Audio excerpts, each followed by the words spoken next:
All right, so my name is Alina Deshpande, and I'm a scientist at Los Alamos National Laboratories. We are working on, my group is working on Objective 1 for this grant, and we are developing a novel technology to detect STEC in the beef chain, basically farm to fork, all sample types. And we are using or adapting technology that was actually patented at Los Alamos National Laboratories.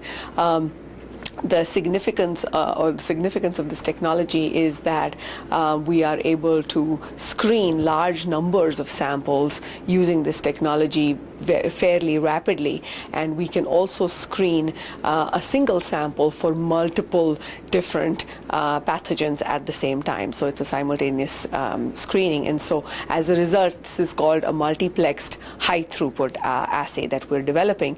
The end goal at the end of the performance period for this project is to be able to deliver to clinical labs a high throughput multiplexed assay that they will be able to use on a routine basis for routine screening of samples, as well as screening of samples during the if there happens to be an outbreak of E. coli, to be able to do so rapid and high throughput screening. And I'll hand this over now to Travis Woods, who's the graduate student who's going to be developing this assay. So I'm Travis Woods. I'm at the University of New Mexico working with Dr. Deshpande and Dr. Graves, who's at UNM.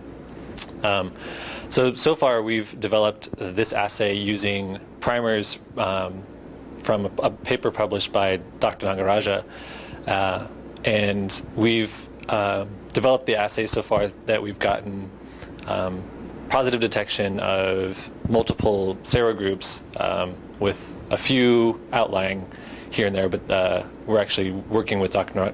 Nagaraja to get the sequences from him to redesign some of these probes, and then also to do detection of the virulence genes also along with that.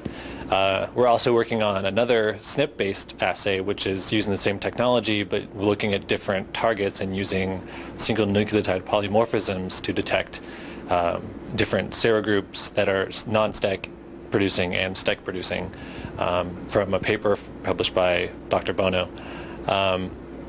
And that work is about to be started soon, but we haven't done that development yet, but we've looked into doing it, and it seems very feasible.